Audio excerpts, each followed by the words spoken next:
Hello, I'm Colonel Lupenski, the 932nd Airlift Wing Commander. The 932nd Airlift Wing has a long, proud history. We'd like to take a few minutes to share that with you. Since its activation on February 11, 1963, the airmen of the 932nd Airlift Wing at Scott Air Force Base, Illinois, have continued a tradition of excellence by serving the United States in war and peace. Today, the Gateway Wing is known primarily for the sleek blue and white C-40 aircraft that carry our leaders to and from various points around the globe.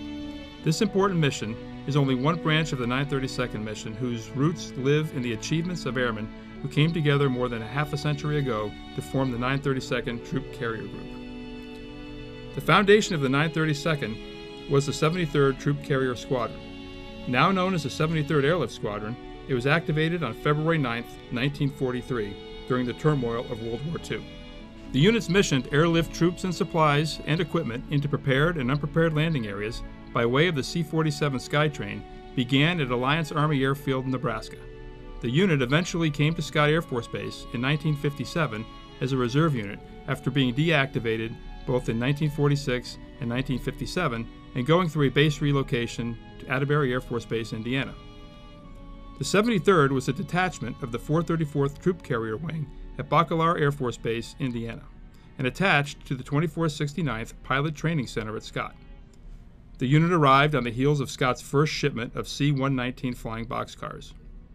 In 1959, the 2469th was inactivated and the 73rd took control of its own affairs, performing Air Force missions as well as missions in support of the U.S. space program.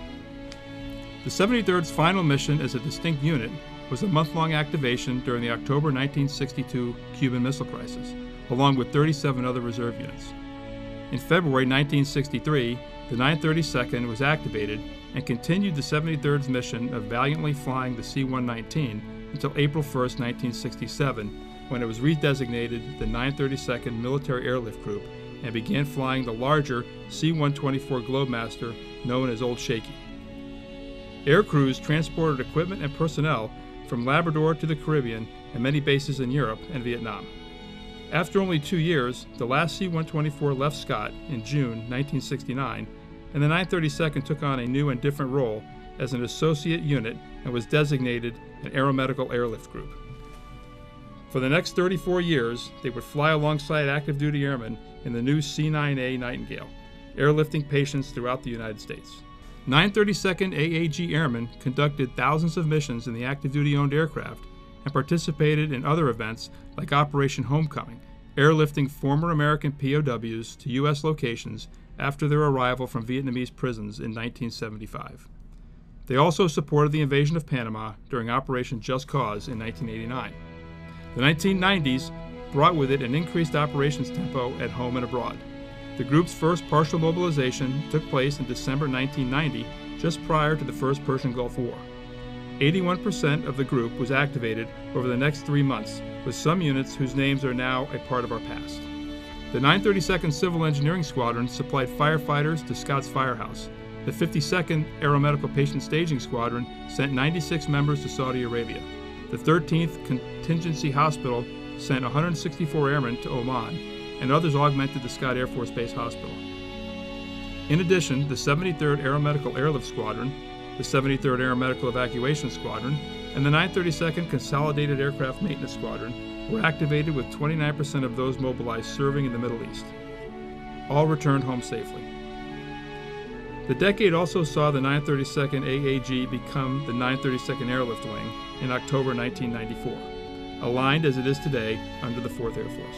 Among the wing's accomplishments soon after included 932nd Airmen transporting wounded personnel from the June 1996 bombing of the Air Force barracks in Dhahran, Saudi Arabia, and deploying to Europe in support of NATO's Operation Allied Force in 1999 during Europe's Kosovo crisis.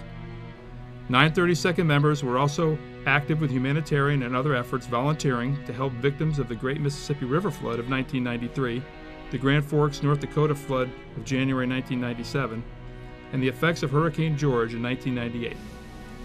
932nd Explosive Ordnance Disposal members supported a visit to St. Louis by Pope John Paul II and deployed to Washington, D.C. during support of NATO's 50th anniversary summit.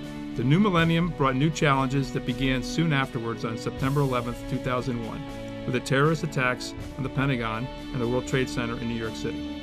6 C-9A Nightingale aircraft with 12 crews made up of active duty and reserve personnel provided an aeromedical evacuation option for those wounded in the attack on the Pentagon. Half of the C-9s were flown by 73rd Airlift Squadron pilots.